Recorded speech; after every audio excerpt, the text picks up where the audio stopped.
society. That is where the focus should be. How do we ensure people have human rights? How do we ensure justice? Injustice can lead to insecure societies. How do we ensure that there is justice in the Gambia? People have access to justice, human rights. Ensure the well-being, peace, and the security of all Gambians, both in their homes and on the streets. How do we ensure we spend sustainably in internal security? The police, obviously, law enforcement. Change the whole idea of law enforcement, obviously. Secure our borders and protect our people against serious crimes, including drug and arms smuggling, terrorism, and human trafficking. We all know that our borders are porous. The amount of small arms is not only here, it's in the sub-region, Mali, Guinea-Bissau, and the whole Sahel. They have porous borders. What policies do we have in place to ensure our borders are secure? Because our borders must be secure for our people to be secure. All these things are policies that the CA government has ideas for. Invest in transforming the services, not only the fire services. I don't know whether most of you know that since independence, the Gambia government has not bought one single fire engine for the fire service in this country. Every engine we have is a gift. That is, the fire service is underfunded, under-equipped. And fire disasters are becoming a thing that are common here today. It's one of our security problems. We have to invest in that. The police force, we must invest in the police force. We must modernize the police. We must modernize law enforcement in this country. We must equip the police with the right tools to act like a 21st century police force and not a 1965 police force. Because the manner of crimes have changed. We are going more into cyber crimes. How do we prepare our police to tackle cyber crime issues, environmental crimes, money laundering, global criminal networks? Our police must be prepared to deal with these things.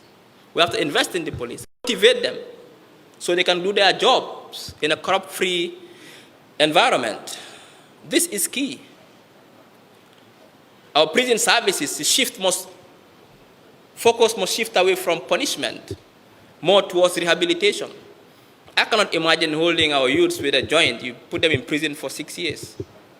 You rehabilitate them. If you serve time in prison after 10 years, there must be a way to easily integrate you back into society to become a good citizen. All these are important. So we have to reform the prison system as a whole, the entire prison sector as well, in terms of the way we view prison. So these are all things that, and focus more on community policing as well. Reset the relationship between the security forces and the police. Create new institutions, especially security institutions. That's what governments do. You look at your threats today, and you look at your emerging threats in the future, and you create the security institutions to deal with those threats. It doesn't mean that because we have NDEA, we have NIA, we have this, so they have to stay, even if the threats have changed. You change the institutions based on the threats that are now and already emerging threats.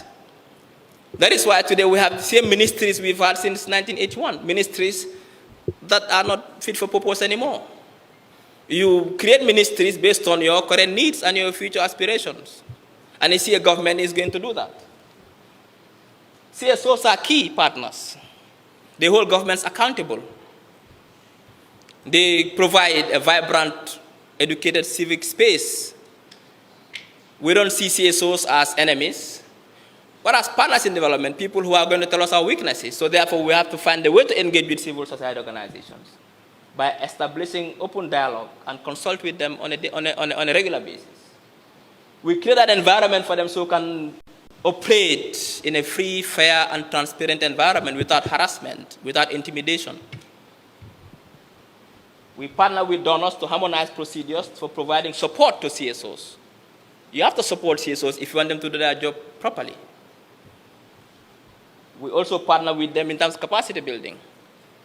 One of my students, Syed Matija, once said something very interesting, that we talk about reforms. CSOs also has to reform in this country. They have to play a more prominent role. They are that important in terms of being a counterweight to government. The media, I'm glad that you are here.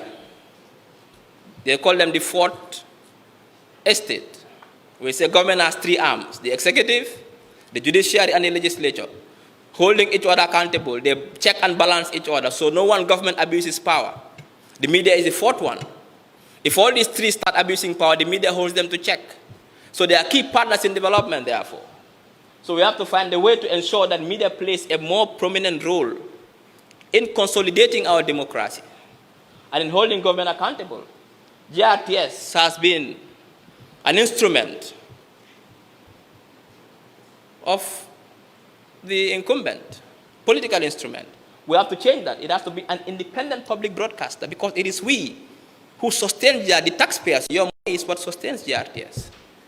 It should fight your agenda. It should bring educational programs to teach, civic programs to teach our kids and society and our population, and not running the agenda of one man. We think that should not happen. So we review, aligned with best practices and the implementation of the Right to Information Act. Right to information. Every citizen must know exactly what the government is doing. You have a right to go to NAWEC and ask for things, as long as they are not classified, to know exactly what is NAWEC doing. That's the Right to Information Act. Every citizen must have it to hold government accountable. That is transparency. Establish and empower the National Media Commission to exercise its oversight responsibility, devoid of political interference, and engage with labor unions and civil society organized to promote the principles of decent and transparent work. Contentious issue, land and environment, especially environment, we've ignored. It seems like Gambians are not talking about the environment. But the environment is a key sector that we have to focus on. Dixon Homer said that future wars will not be based on tribes or ethnicities or ideologies, but the environment. And we are seeing it now. No wonder if you hear about some particular tribes killing themselves in Mali, people say it's not a tribal war. They are fighting over scarce resources. So therefore, we must be careful with how we maintain and sustain our environment, because the fish stock we have now, the forest cover we have now, the land we have now doesn't belong to us alone. It also belongs to future generations. How do we use it to fulfill our needs and ensure also that we leave some for future generations also to benefit from it? The so-called sustainable development paradigm. So land and environment issues have become key areas of concern with security implications. We've seen in Faraba what happened, in Busumbala, in Gunjur, recently in Combo South, what's happening there. Security implications. Therefore, we must pay attention to these things. We have to tackle industrial pollution. We've seen what the golden lead factories are doing. Polluting with no regulation. Introduce a transparent land use policy. That is why today we are having most of these problems. 3 people laying claim to 1 piece of land, because there is no transparent land use policy. So we have some ideas as to how we tackle the land problems in this country, and these are in the manifesto. Our fish stock. It's unfortunate that now if you go to the market, you cannot even have fish, despite us having an ocean. Despite the fact that we have the best seabeds in the region. But yet, if you go to the market, it's either you cannot afford fish or there is no fish. What a paradox. So we have to protect our fish stocks, invest in clean energy sources going forward. These are long term. Fossil fuels, these machines, in the long term are not sustainable. How do we invest in solar energy? So green energy, wind energy, hydro energy to produce our energy needs. This is more environmental friendly. Enforce statutory mechanics to eliminate harmful emissions. Other countries do it. Certain cars are not supposed to run. They are not fit for purpose. They are not roadworthy. You cannot have cars that were running from 1975 still running our roads, polluting our environment. These are health hazards. We have to ensure that we come up with the right policies to ensure that only cars that are fit for purpose run our roads. And they don't emit bad carbon that can put lives at risk. Take measures, both legal, political, and social, to protect our remaining forest cover, reduce the rate of deforestation and forest degradation.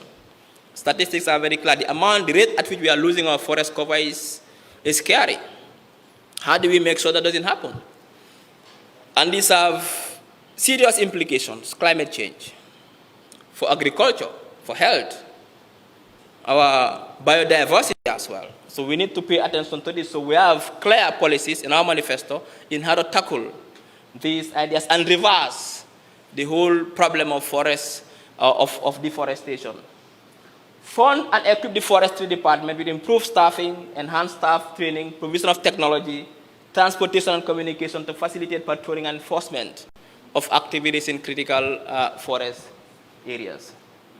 So these are some of the policies that we have to make sure that when we come to power, we are going to move this country and put it on a path towards transformation.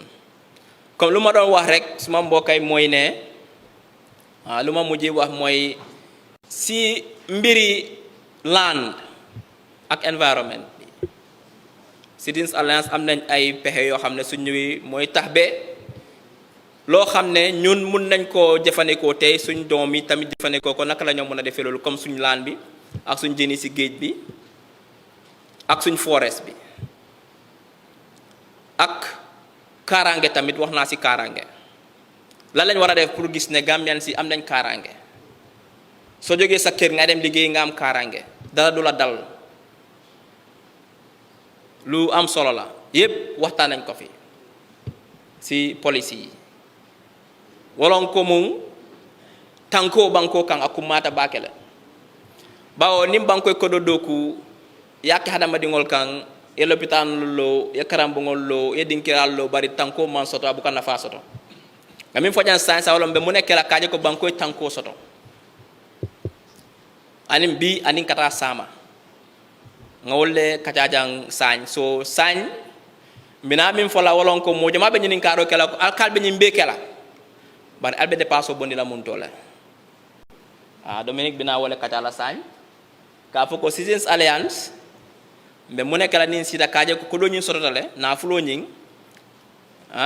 pour kaje ko mba dépasse la me min dépasse la pour kaje ko ngam be fojang sa keno.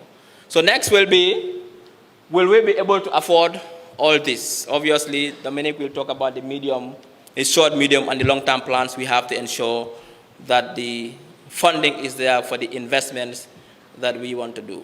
Thank you very much. This is about the last or the second to last slide, so please just bear with us. We want to make sure that when you leave this place, you understand this document sufficiently enough to be able to read it and proliferate it well, Now, when we talked about building wealth, I made reference to the national budget.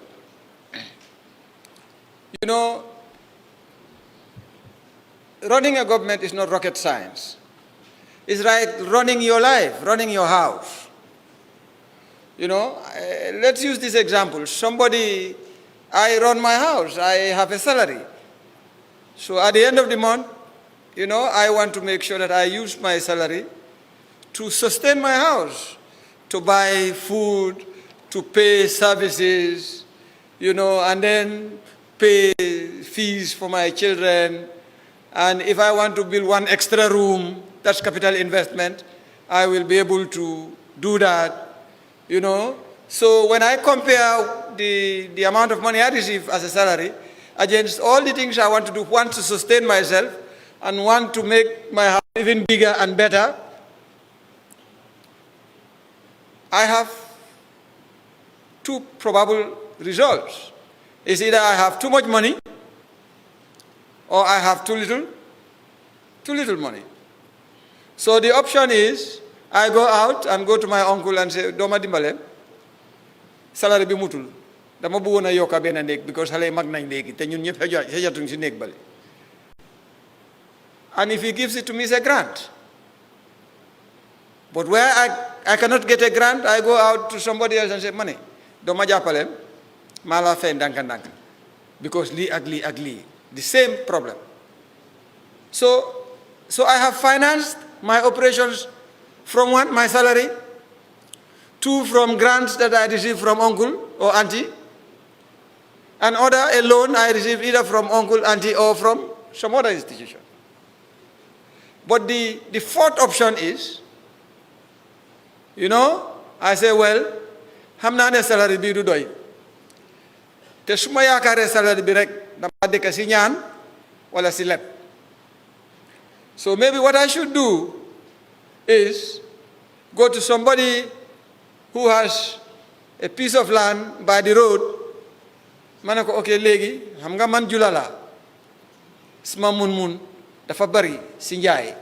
So now li ma bëgg mooy maa yow ñu bokk man mënuma laa fay luwaas pour béré bile waaye soo ko si dugalee man dinaa si dugal suma mun ak lu tuuti lu ma am ñu am lu anglais di ooyee kiosque boutique bu ndaw ñuy jaay ndéew añ ak reer su weer dee bénéfice bi dinañ ko séedoo waaye séedoo bi nag man maa la gën a liggéey so man dinaa am 60% yow nga am 40% ngeen xëccoo ba fu wax bi suste ngeen soo leen nangootoo rek ngeen defe ko noonu soo yow loolu li nga see jëlee weer bu dee si bénéfice di nga ko denca wala su nekkee ne mut na di nga ko dugal sa kër pour beneen néeg bi nga bugg a samp.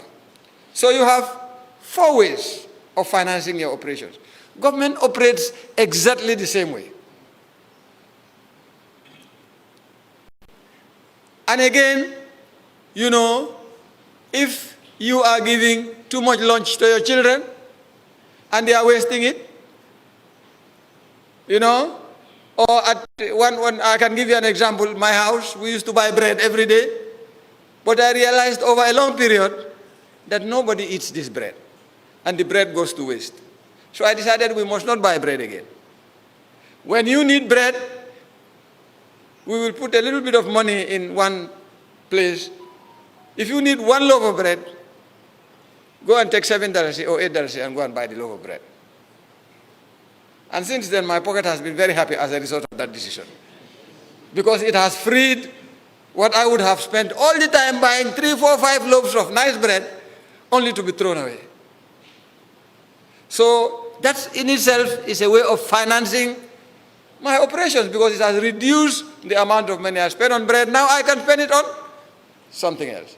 So you see, we have up to about 5 ways of financing these things. That's the way a country is also run. A country has to develop the capacity to generate revenue. Government has a budget. Government charges services, you know.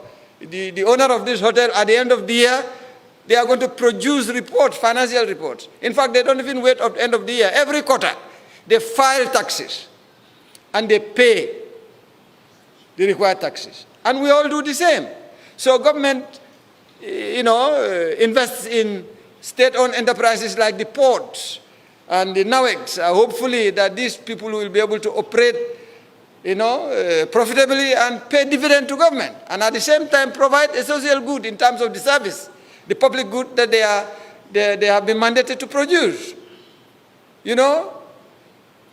So government creates money, and that money, which it collects either in the form of taxes or sale of its own services or investments, you know, foreign, you know, taking its surplus funds and investing it in foreign assets or even local assets, that money constitutes the overall total domestic revenue of government. And it's a very critical input into determining what government can do in sustaining government, or what government can do in building the infrastructure and increasing the capacity of government. And that was why we said we are going to do institutional reforms. Because what institutional reforms means is what I did with the bread. I had to reorganize and reprioritize so that the bread money came back to my pocket, because it was being wasted. You know, even the dogs don't eat dry bread. They must be very hungry to do that. So the dry bread is not useful to anybody except those who are making breadcrumbs and all sorts of things, you know. So what we will do as a CA government to ensure that we afford all of these things is to depend first and foremost on the institutional reforms that will bring lean and efficient governments. And lean and efficient government become less costly governments. And lean and efficient governments, if you are less costly, then you are making savings from the operations of government. And that comes back and is available to government for use. The other thing we will do is to ensure that when we ensure effectiveness in governance and grow the economy will expand. And when you say an economy expands, it means there are more businesses. More profit is being made. More people are being employed. More people are generating income. So your tax possibilities is even bigger. So your revenue base as a government is even bigger. So if we were generating 2-3 billion this year, as a result of proper institutional reforms, corrupt-free efficiency, we will be collecting 4-5 times that in 5 years' time the line. So it means, therefore, we have even greater capacity as a government to do more things. That is how a government, and that is very important. But that in itself creates the opportunity for you to be able now to receive grants. Because those who give grants want to give grants to people who use grants properly, people who have efficient systems. Are you with me? And those who give loans, and it's not bad to take loans. Every government is an indebted government. The US is one of the most indebted governments. You know, for us here, we don't calculate private debt at part of national debt. But in the US or Europe, you know, everybody has a credit card. And they encourage debt. So that they build your capacity to consume even more and dynamize the economic machine. We don't have a system like that. I hope one day we will be able to do that. And I see a government looks forward to being able to do that. So, what are we saying? We are saying that borrowing is not bad. What is important is borrow for a good purpose. Borrow to build the type of infrastructure and system that will generate and enhance your revenue generation capacity. So that means when you borrow, you increase your capacity to generate more revenue, and so you are able to pay the borrowing and at the same time benefit from enhanced efficiency and enhanced capacity. So a CEO government will also borrow. It will borrow, but it will borrow domestically and internationally and channel that borrowing into proper use. Use that will result to expanded economic growth and activity and better livelihoods for our people. So in summary, that is how we will work as a government. And a CA government will ensure that through a PPP program and a program to enhance and attract foreign direct investments, there is significant investment inflows into this country. That in itself is financing. A CA government will ensure that it makes it attractive and amenable to the diaspora, and we will use the diaspora remittances in a manner in which it will not only help our balance of payment, but it will help economic growth, because the diaspora are actually taking over one function of government, which government should have been responsible for, and they are investing in it. So the diaspora wants to see that their money is put to the best use and benefits the country. Because one day the same diasporan Gambians will want to come home when they retire, and they want to retire into a very peaceful and very convenient place. So in summary, a CA-led government will be funded in partnership with our existing and new development partners. And Ismaila has spoken, adequately about how we are going to relate with CSOs, and development partners. And a key requirement will be to align donor programs with enhanced coordination and accountability. So if you want to, the donors, the word donor is a very elusive word, When you hear the word donate, it means dankome, so tale monte. But in development finance, donors are not necessarily grant givers alone. They are also credit givers. Whether it's concessionary financing or even market rate financing, they are donors. But again, it is important that you relate with these people on an open, transparent, and a platform that addresses your needs. And the donors will be more than happy to deal with you in that manner.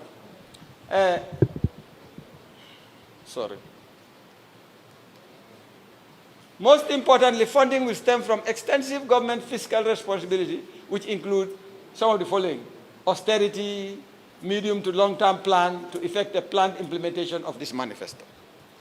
Now, in the Gambia, what is our medium-term plan today? It's the NDP. The NDP has technically failed because the $1.3 billion commitment that was made is hardly coming today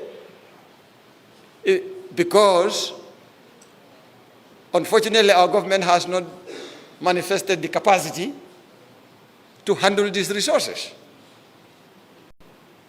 So now, every government that comes into office has to be able to provide a plan based on its manifesto to tell the world that this is the way, over the period of time for which we are elected,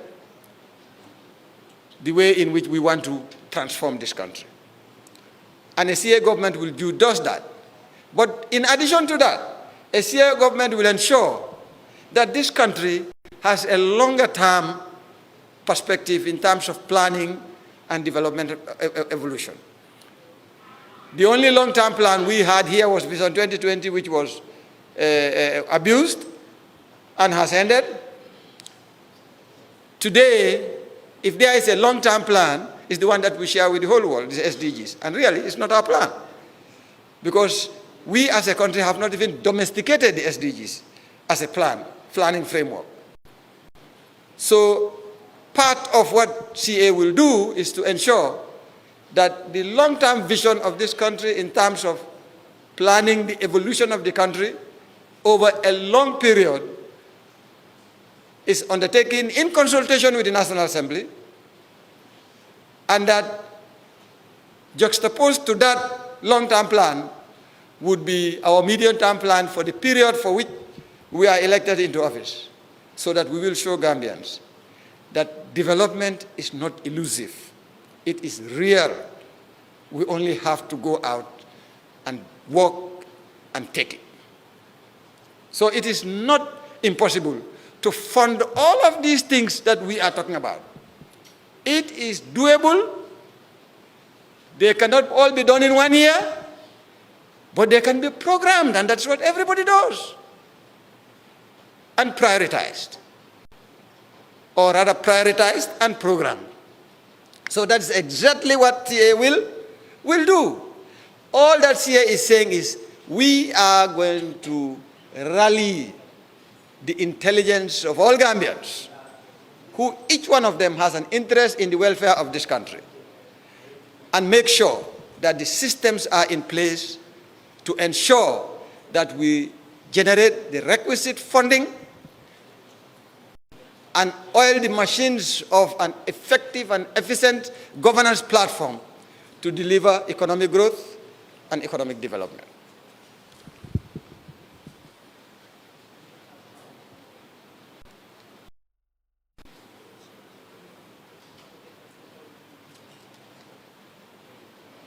I think, Ismaila, you can take over.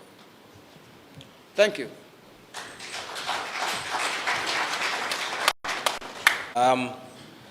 So we've almost at the end of this session. We've discussed how the procedures, how the 4 pillars, how we arrived at the 4 pillars, and what we intend to do when we come to power policy-wise. So once we launch this manifesto today, what next? Next coming weeks, what are we supposed to do? We want to internalize this manifesto in every Gambian. Every Gambian must understand what a CA government will have for them. That is what politics is about. That should be the basis for why Gambians should vote for CA. And that basis is, what does CA have for me? If I'm a student, what does CA have for me as a student? If I'm a farmer, what does a CA government have for me as a farmer? And so on and so forth. So to internalize this manifesto and make sure every Gambian understands what is in this manifesto and what a CA government promises to give them, we will transliterate this manifesto into local languages so that no matter where you are in this country, no matter what language you speak, you will have the opportunity to know exactly what a CA government has promised the Gambian people. We call it a contract with the Gambian people and not the contract with a few Gambians. If we say a contract with the Gambian people, therefore every Gambian must know what is in that contract. The next, which is related to the former, is to communicate CA manifesto nationwide, obviously. And this will be done through town halls. That is also one of the next steps. Develop a detailed roadmap, like we said. In fact, because of time, we did not touch on every sector that is in that manifesto. We just picked some few things that we thought we'd share today, giving you the chance to go and read in detail what's in that manifesto. A detailed roadmap, like Dominica said, there must be a short-term, a medium-term, and a long-term plan. Since independence, we've had, I think, only 4 or 5 development documents since mid-70s and in the 80s under Jawara's government, and the Vision 2020 and the NDP. But we need a long-term plan, obviously, and that is important. So we are going to develop a roadmap for the development. We develop prioritization schemes. What should be priority? What is important? What can be done now? We'll also do that. Develop funding profiles for policy areas. Obviously, there are many key different policy areas, from education to health. How do we fund them? We're going to create those profiles to ensure that once we get to power, we don't want to get to power and start working. We want to start working now. Currently, we see ourselves as a government in waiting. We have to be ready. It's like when you are sitting on the bench, and anytime you can be called into the field, you have to start warming and jogging up.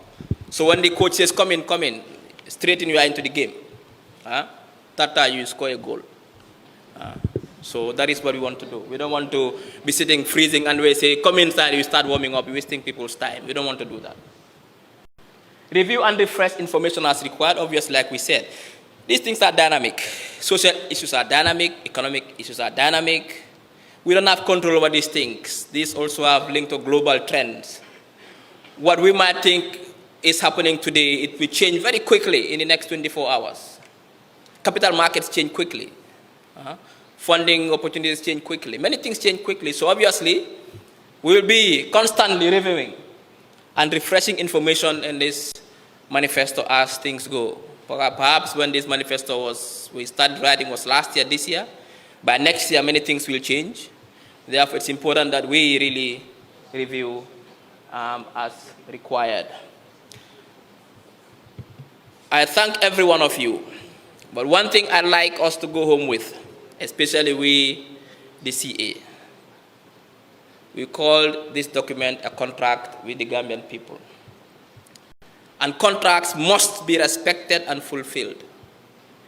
This should not just be another document to fulfill requests that a party should have a manifesto. No, it must be put into practice when we come to government.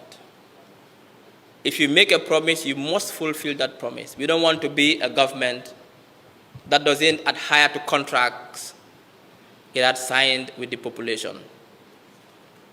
It will not tell well for our legacy. The manifesto is one thing. It can be nice words, nice punchlines, nice policies. That is not what is important. What is important is putting it into practice. Implement it. It's a contract. Contracts must be respected. If at any point you can respect the contract, come back to the Gambian people and say, well, I made this promise, but because of X, Y, Z, I cannot fulfill this, or I need more time to fulfill it. But you come with a very beautiful manifesto, the people buy the manifesto, you get into government, and you abort that agenda, you deviate from the entire agenda, and you start pursuing a totally different agenda, which is different. We don't want to be part of that generation. So therefore, I implore on every member of the Citizens Alliance, from the leadership to every member, to ensure that this contract is respected, this contract is implemented, and this contract is enforced, because it is a contract. We call it a contract with the Gambian people. On that note, I'd like to thank everyone who attended today. Those watching online from the diaspora, we thank you for your support. We see you as partners in development. We are looking forward to working closely with the diaspora to develop this country, closely with the media, with civil society, with people in the civil service, our security officers, our police officers, our teachers, our nurses, our doctors, our farmers, our young people, our women, our youth, every Gambian. In 65, Gambians voted to get independence from Great Britain. In 2016, we voted for democracy and the rule of law.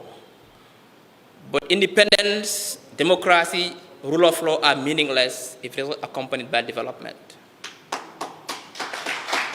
In 2021, we are going to vote for development. Our people have suffered for far too long. They've been deceased for far too long. It's time for us to change the status quo. It's time for us to ensure our people live a dignified life. It's time for us to ensure our children grow up in a healthy society, our young people have opportunities to live a dignified life. Our senior citizens can retire in dignity and die in dignity. These are things that we aspire for. And these are things that we must work for. I take this privilege and this honor as the party leader and the presidential candidate to declare this manifesto launched and unveiled. And I see you all during the campaign trail, every member, every CA member, to go and sell this agenda to the Gambian people. That is the manifesto launched. I know most of you will access it online. We live in a digital world. There are some copies here if you want, not many. But it's going to be launched online today. It's not very congested. We try to keep it as short as possible so everyone can read it. For those of you who can't read English, perhaps you'll be given the chance to listen to the audio versions in the different languages. I thank you all. Thank you. Wow, wow, wow.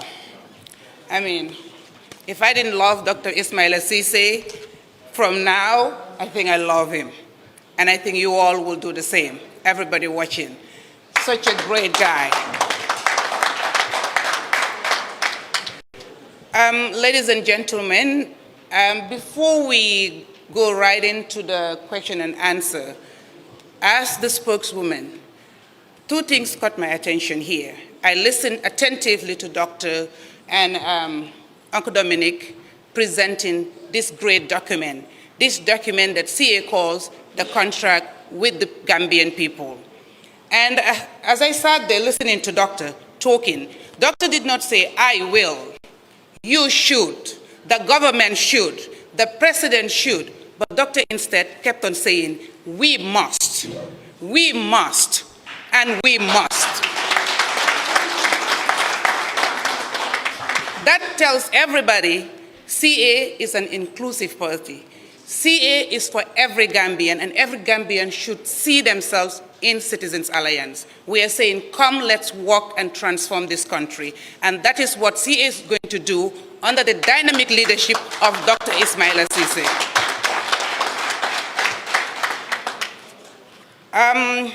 Moving right along, we're going to have question and answer. And the media has been our partners. They've been doing a great job working with us putting a message out there. And here, that today, them being here today has manifested that. So we're going to continue to do this in a very organized way.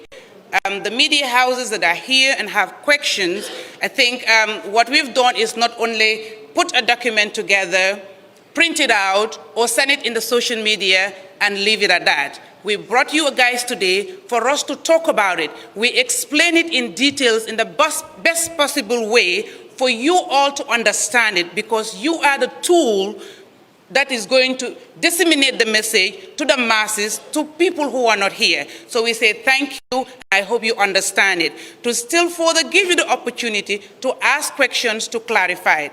Earlier on in my statement, I had said CA is going to create the path and we're going to provide clarity, and that's what we are here today to do. So if you have a question, you might want to come forward in front. You introduce yourself, which media house you're representing here today, then you can ask your question. And I'm sure the great guys we have here will be able to answer it to the best of their abilities. Good morning to all of you here. Good afternoon. Starting with the party leader, Dr. Ismail Sise, chairperson of the Gambian. I have a very simple question. First, my name is Ensa Jesus member of Citizen Alliance. My first question is, I will use the word tenant act. That is, what can CA do to bridge the gap between landlords and the tenants? In the sense that we understand in the Gambia that there is not strong policy, with the way the landlords deal with their tenants. And you will see most of the times, landlords will do whatever they want to do.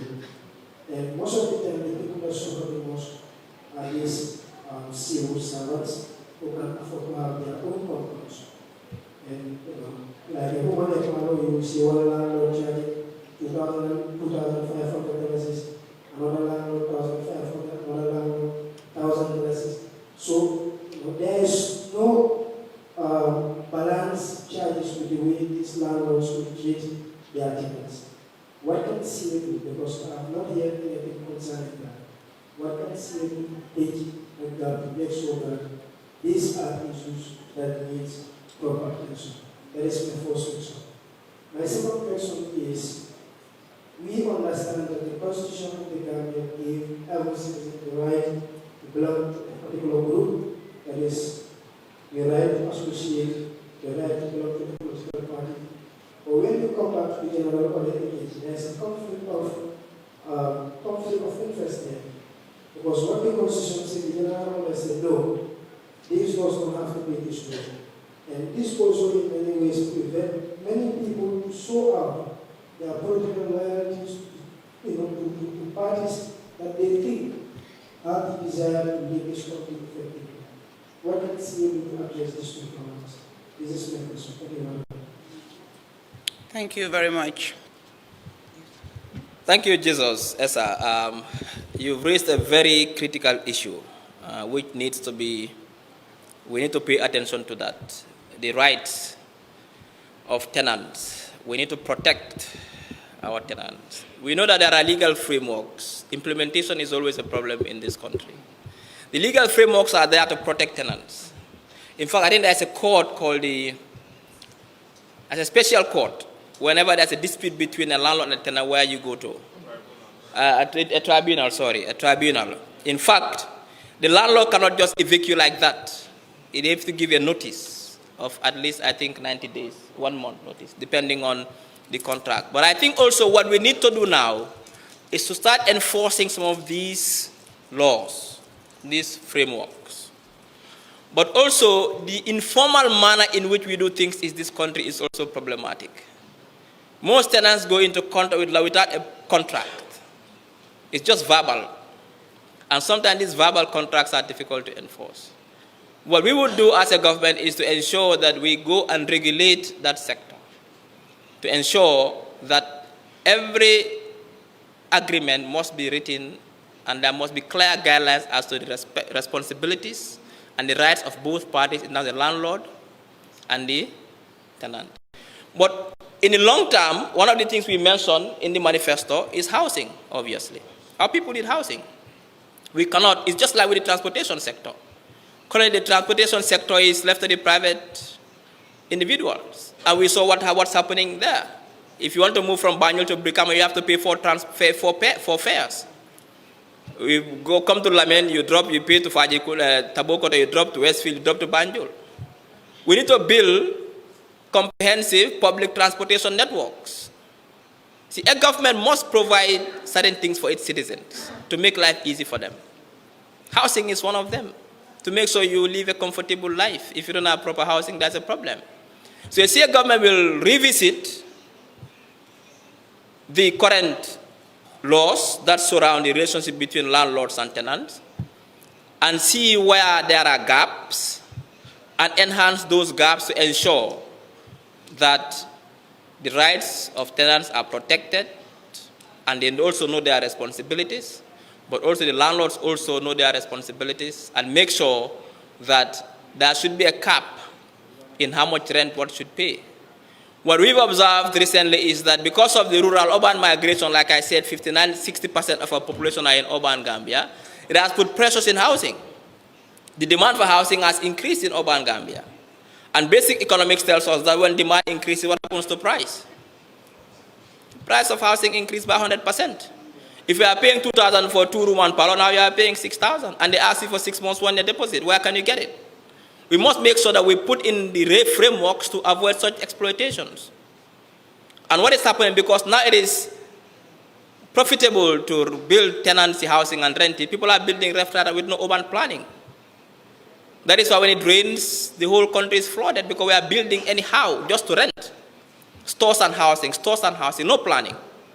So these are other problems that when you see a government comes to power, we're aware of these problems and we have the policies in place and the right ideas to ensure. I think when we say empowering the citizenry, it is very broad.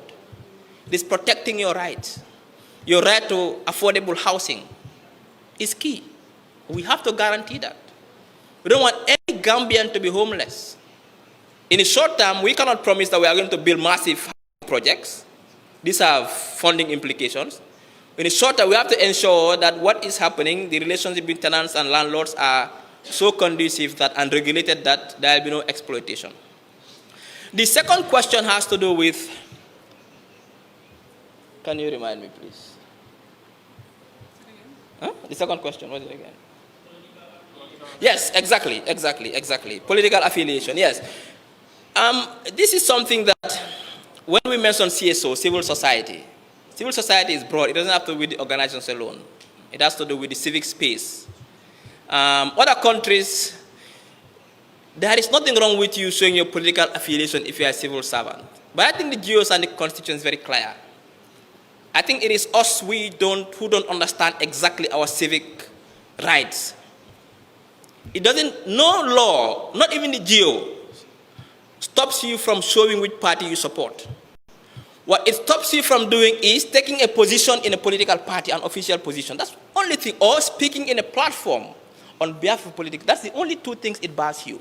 But you, sir, can come and say, look, I support CA even though you are a civil servant. You haven't broken or violated any law, not the Constitution and not the GOs. But they make you feel that way because it favors the incumbent.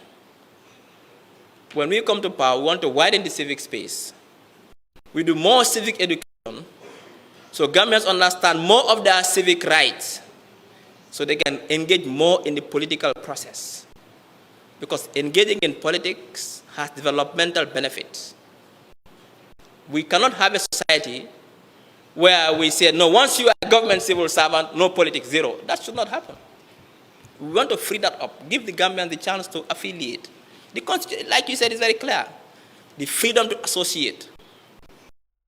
We need to do more civic education for our people to understand that nothing is wrong for you to show which party you support and go and vote for that party. What you cannot do, based on the Constitution and the GOs, is that you cannot, as a public servant, hold an official position in a political party or openly speak on behalf of a party in a public platform. But when we come to power, we are going to revisit those legal frameworks and make it easy for Gambians who are in fact, that is why the country is difficult to develop, because the best brains who are having jobs cannot enter politics. Because entering politics means you have to make a sacrifice.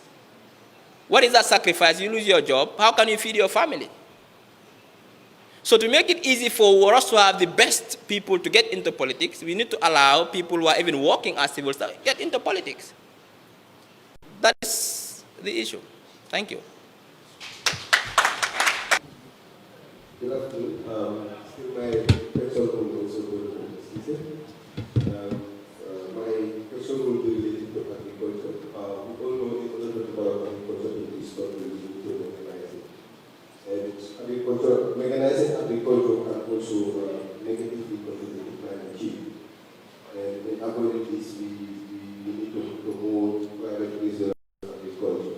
So what would be a CA government's plan to promote private research agriculture in mechanizing agriculture?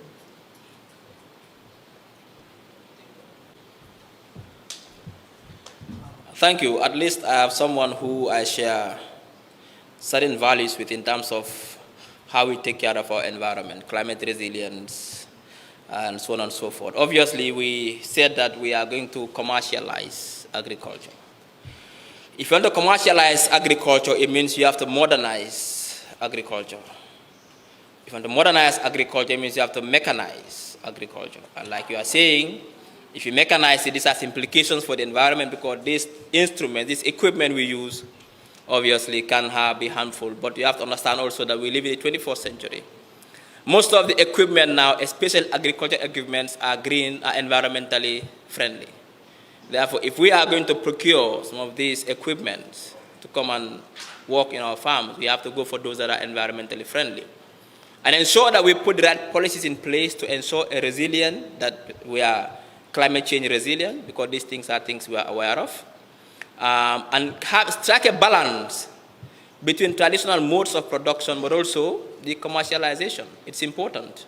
But I think as a responsible government, obviously, we cannot be bringing in machines that will be counterproductive, that even though it helps us produce the food we want, but at the same time it is destroying the environment. So we will ensure that we put the policies in place. It's in the manifesto in terms of the approach to see that whatever we do, two things are key. Like I said, in fact, these things will be put into the legal frameworks. One of them is that a CA government will sponsor an act called the Welfare of Future Generations Act.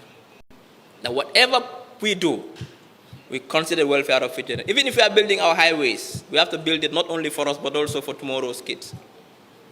Even if we are going to agriculture, we consider the welfare of future generations. But also, whatever we do, we must be sensitive to climate change issues and ensure that the policies are geared towards creating a climate change resilient society. Did I answer your question? Thank you. Thank you very much, Dr. Sise. I was listening keenly to see whether you're going to tell me you will take the tractors from the farmers and give them donkeys. I'm glad you didn't say that. Thank you very much. So the next person, please. So I said recently over the years, we have seen the central bank of the Gambian taking expansive monetary stance, which means they've been reducing the policy rate, at the same time reducing the CRR for commercial bank. This leads to a lot of liquidity in the market in terms of currency, which theoretically or through the transmission mechanism, we expect credit growth to commercial businesses, to obtain loans and all that. But the data doesn't show that lending rates are dropping, even though the monetary policy rate is dropping. And businesses are not getting loans. And I would say one of the reasons is that most of the business we have in the Gambia are trading business, they're not productive businesses. So if you want to get a loan from the bank, you need to provide cash flows and future gains from assets and other stuff. Sometimes they don't qualify, so they don't claim the tax. So what I'm saying, my question, what plans does the CA government have to ensure that the monetary policy transmission mechanism goes, which means when the rate drops, it affects, actually in reality affects lending rates, business are able to get, which I've seen a little bit of highlights in the manifesto about small SMEs, businesses and all that stuff. That is one. The other one is connected with trade and foreign policy. There are a lot of our relationships, foreign relationships have changed. India, China, and Senegal have become key players in terms of foreign relationships. And this has also transformed the nature of businesses we have in the country. The Indians and the Senegalese and the Chinese in terms of businesses that they are running in this country. But they are also pumping money into this country. When we can look at infrastructure developments we have in this country, China, India also are key players. So how does the CA reconcile the issue to make sure that, in addition to that, we still have students going to India and China studying there? How do we make sure we reconcile the issue that we still have Gambian-owned businesses taking over some of the areas that these foreigners are occupying or running right now? At the same time, ensure that the opportunities we have will benefit from this relationship are not being tarnished.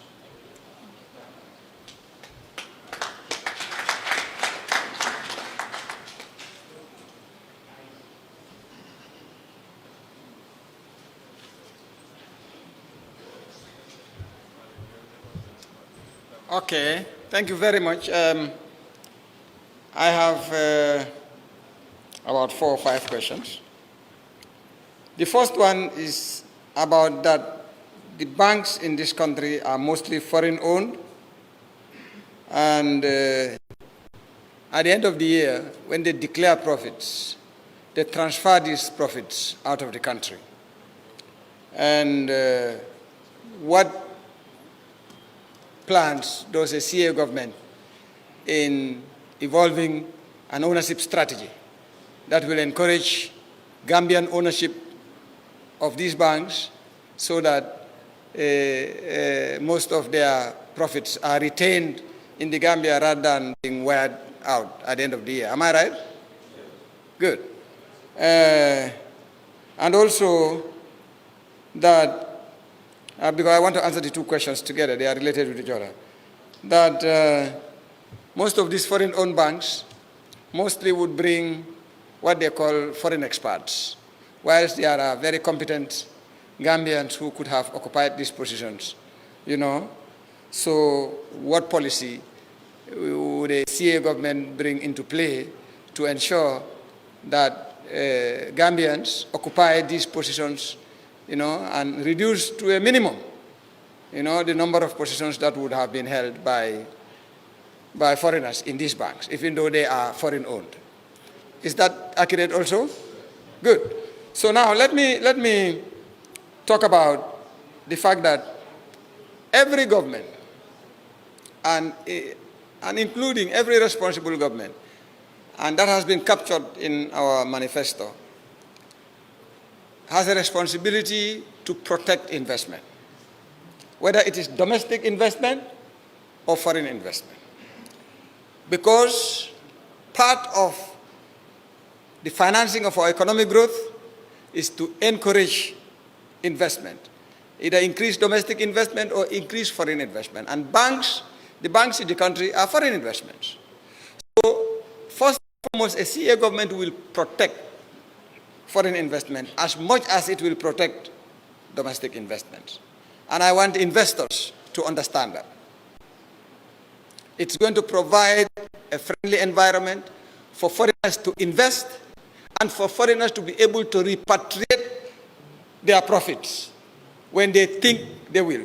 You know, repatriating your profits and dividend policies are very similar. Or reinvestment of those profits in this country, and will generate them even greater income down the line, they will do that. A CA government will ensure that the environment is developed in such a manner that it will incentive for wearing out of profits, wearing out the profits from the domestic economy, because the room will exist for you to really invest and increase expansion for greater profitability. That is one thing a CA government will do. But the other thing a CA government will do is to encourage and create opportunity for Gambians to be involved in the ownership structures of these banks. And also to encourage Gambians with wherewithal to be able to buy into some of these banks. I mean, the latest, the Loom, is it called Loom? The bank that has just changed its name. Bloom Bank. That bank has changed names a few times.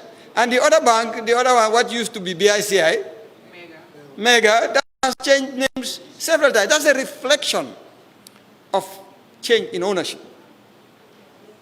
And I know that Gambians have the capacity, there are Gambians who have the capacity to invest in those type of businesses. So what we will do as a CEO government is to encourage and support Gambians to take significant ownership or enter into significant partnership into foreign investments in this country.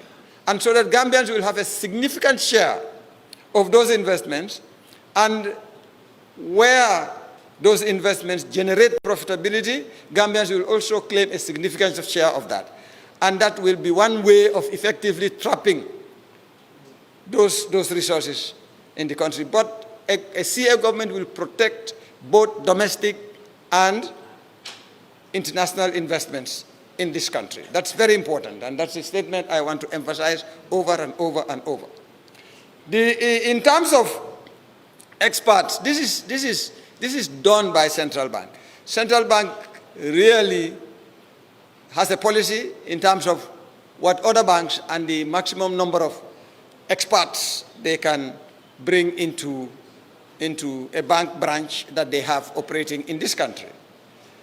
I am not sure that CA government will be responsible in making a detailed policy pronouncement in that respect, but what a CA government will certainly do is to review the basis for determining how many experts a bank can bring or a foreign business can bring into the country as employees, as against employing existing similar and maybe even more competent capacities of Gambians. And it will evolve policies to ensure that foreign direct investments or foreign investments in our country will generate opportunities for foreign investors to make tons of money, yes, but it should also equally generate opportunities for our country to harness and optimize its offtake from those investments, one of which is paying tax, and the other is ensuring that the employment created as a result of those investments optimally benefits Gambians rather than addressing the employment of other countries, because that's what a CA government is there to do. So that CA government will ensure that happens. I hope I have answered your questions. Now, number 3 says, it imports, that our country is import reliant, and at the end of the day, most of the businesses that we have in this country are really foreign-owned businesses. And it's similar to the first 2 questions, that at the end of the day, the monies, their profits are wired abroad. Let me tell you the truth. If somebody invests in this country and he makes money, he will wire it abroad. You know what constitutes remittances? And it's one of the drivers of economic development in this country. It's Gambians who also invest abroad who is wiring their monies back here. What is good for the goose is good for the gander. But let me say this, that we are going to encourage Gambians through policy to ensure that Gambians excel in their entrepreneurship and enhance their risk-taking by entering into partnerships or even their own investments into some of these sectors in which foreigners dominate. And eventually, Gambians will form a significant proportion of the participants in these sectors. And it comes with the trappings that these wearing out of resources will be reduced significantly, and Gambia will be better as a result. But the truth really is that anybody who invests here will be protected to the extent that you are doing the right thing in the context of the law and policy. Now, the other one is the CBG expansive monetary policy. That is true, and I'm glad that you have raised that. You know, I was looking at the weekly Standard Bank report on some of these critical monetary and fiscal indicators, and I saw that the 3 months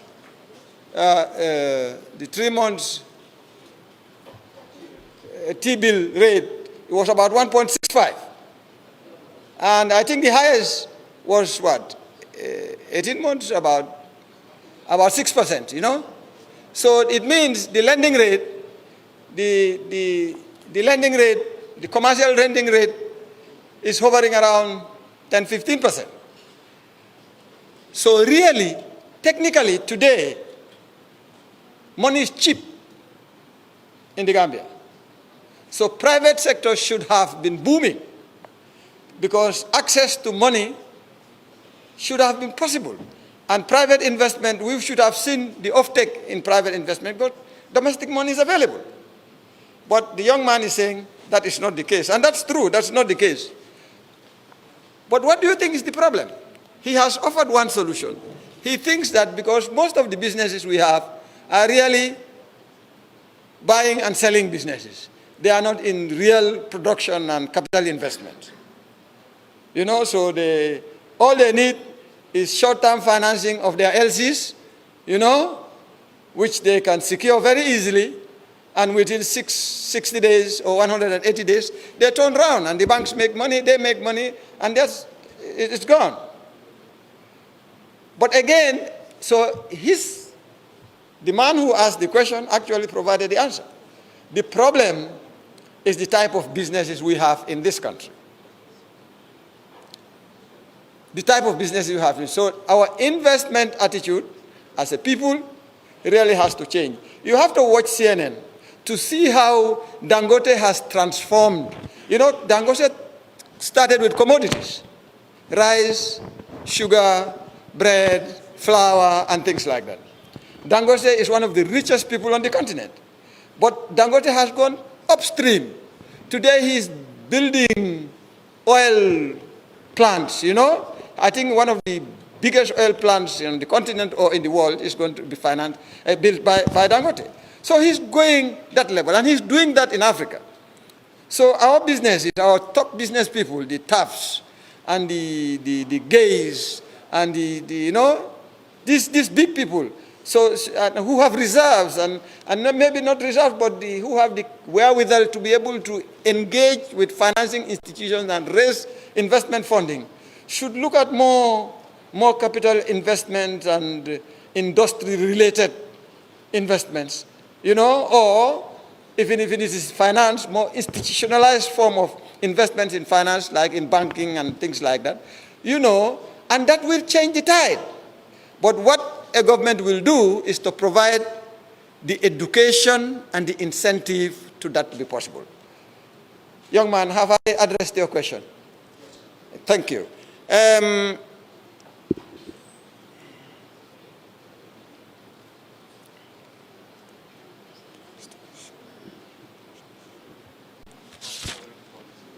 Trade, okay. Now, the dichotomy between trade and foreign policy. And he's used a very interesting example of China and India. The relationship between us and those countries in the past were that they provided us grants in the form of bursaries and scholarships for students to go to China and India and study. The global dynamics, economic dynamics have changed. India and China have become global economic players. And they are also looking for space on the African continent. So giving us those scholarships and grants is not enough. If a grant is given, it is given to enable financing for major projects, in the form of either loans or allowing them their own businesses to come and invest in this country. That is exactly what, and that is the truth about the world. Gambia has to rise to the truth. Gambia has to accept that it is not going to continue to be a beggar nation. Now, if China and India finds it so important and critical to their economic survival to support through their Exim banks their businesses to come and invest in this place, then we should now ask ourselves, don't you think we should find out what is in it for us in terms of how we relate with these major global economies? So that's what our foreign policy should address. That's what our foreign policy should address. So what CA would do is to ensure that our foreign policy recognizes the opportunities that exist in a relationship like that and ensures that where those businesses can come here and do businesses and they give us grants that will enable them to do those businesses, the grant component must be reorganized to ensure that we benefit from them, as a nation. But also that the businesses don't only create a profit generation mechanism for Chinese outside of China or for Indians outside of India, but it helps build the same industrial and productive capacity and transfer technology, transfer managerial capability, transfer entrepreneurial capability, so that we will work towards, as a nation, being independent of dependency on them for that particular type of investment and support. Have I addressed your question? If I have not forgotten, I am at the 6th junction. So if I have not forgotten, I think these were the only questions that were asked. Thank you very much. Thank you very much, Uncle Dominic. Thank you, Dr. Ismaila Cissé, once again. I want to believe that we have answered the questions that were asked. If we did not answer all the questions or we are unable to take everybody's question, after this we will have more media engagement, more meaningful media engagement, more value-adding media engagement. That is what CA is all about. So thank you very much. We have only one last item on the agenda, and that's we want to allow Omar Diba to talk to you guys, to thank you for coming. But before I even call Omar, I want to break protocol, okay? And you guys will pardon me. I've been elected the person to be the link between CA and the nation, CA and the public, CA and the media, all right? And again, come to think of it, I realize I'm the first woman to be elected in such a position in the Gambia, in any political party.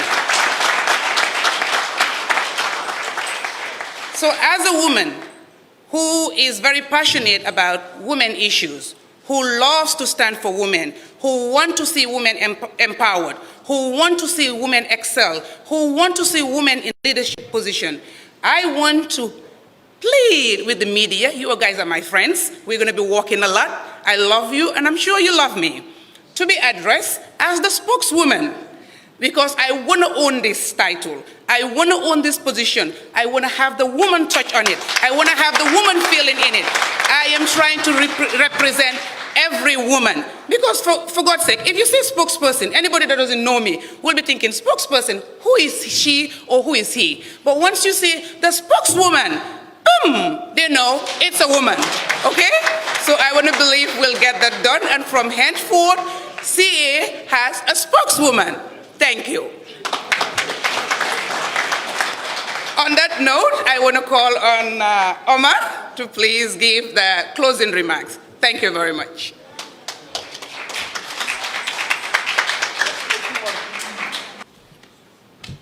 Good afternoon. Thank you very much, Nene. I want to thank the media houses, particularly the energy constituents who are present here, the young people I mean. We have seen your love for CA, your love for Gambia. I want to thank the CA executive for the hard work they have done to ensure that they have produced a manifesto that will be Gambian people-centered, that will be progressive, that will address not just the problems of the current generation, but even generations unborn. Yesterday was the final night when I went through the 60-page manifesto. But well before that, I was part of the young people who reviewed the manifesto and constitution of 4 political parties in the Gambia. I ended up reading the manifesto with 3 drops of tears on the screens of my laptop for 3 reasons. The reasons are, I have never felt so happy that a hope of that magnitude will be inspired in me, having born in a dictatorial regime and lived with it for 22 years. The second reason is that I could see a signal and a big sign that will inspire hope in the development trajectory of our country behind the vision of great men and women of Citizens Alliance. And then the third one is, I have seen a future where I will live a life of dignity, that of my children, and then also reclaim the lost glory of our motherland, the Gambia, on not just the African continent, but the world at large.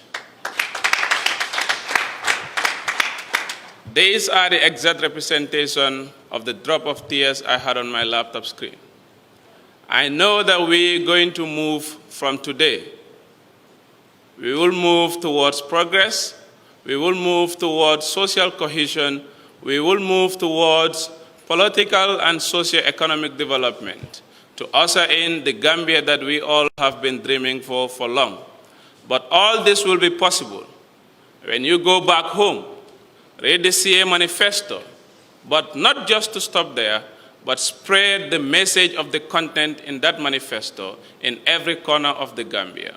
We'll continue to partner with the media and every other stakeholder who will have a significant play or a significant playing ground to make sure that the Gambia we want is created, the government we want is created, but also, most importantly, the state institutions we want are created and established, not just for the incoming government of Citizens Alliance, but even its future governments, inshallah.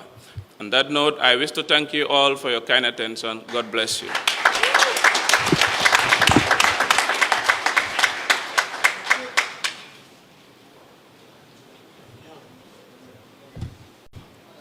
Thank you very much, Omar. Omar is saying CA will restore hope and dignity. If you have not caught anything, please go with that. CA is going to restore hope and dignity. So on that note, thank you very much for coming. God bless you. Have a blessed afternoon. Thank you.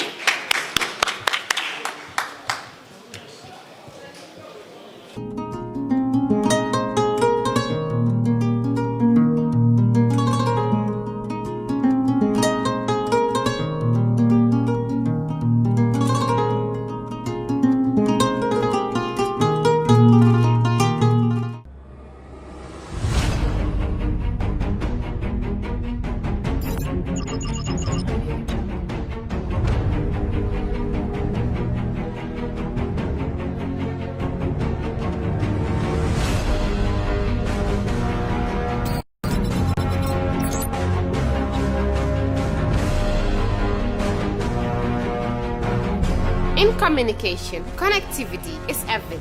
We ensure that the links never sleep. Quantities and qualities, all in our data service, providing efficient, reliable voice and data service. We believe if you're not up to speed, then you're going backwards. Communications have to flow as fast as the speed of light. Whatever business you're in, having someone who understands your needs is critical. That is why we just don't offer you technology, we offer you solutions. Enjoy Gamcel's internet broadband anytime, anywhere. Your national operator, Gamcel, Yaibaram.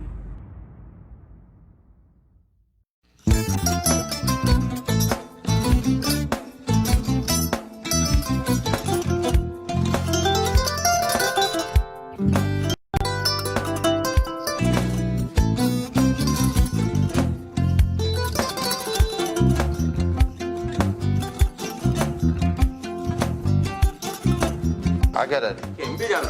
Albaka. Mbaka important. Yo, nga transfer la sto. Ya transfer la sto. Ha, code nyingi. Okay. What's that? Nsila ID soto. Sorry. I get it. Bijan bro. Albaka. Mbaka. Bara alla service o tariaka. Mbale. Mo ki jannan kuno para tariaka. Jannom yona forest de bureau. Gambia tonkon na no mbali ya bere. Birim koyna fo kato. Bari si kodo kino kato nim fo bolong blabe to. 56 branches mola soto Gambia jam. Ha? Gambia kono ani Gambia bantala bankol. Nko kodo kiya bere to. Kodo sifa fo falindiro fo nyaadi lafta même na kodi to poto nin kodi maraw. Jannom number 1 ti nyonta.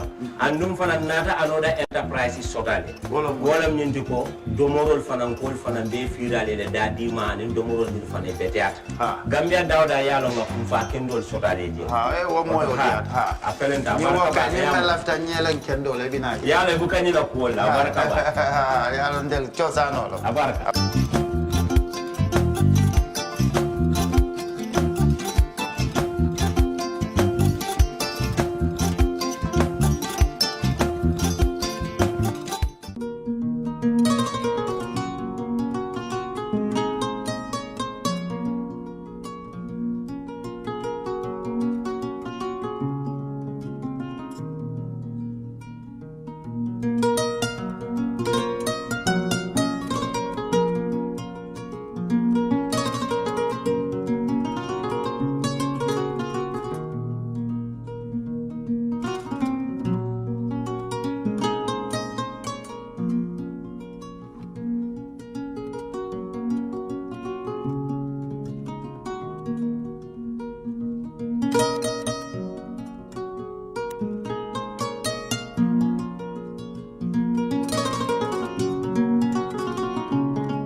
Yara nyilla domoro ka diaten. Boy. Jannon Seekers restaurant. Sa na ko be ni na dimbal. Nimba domoro kala janno. Domoro seneyata adiyata topotoro fanan kende ma bije.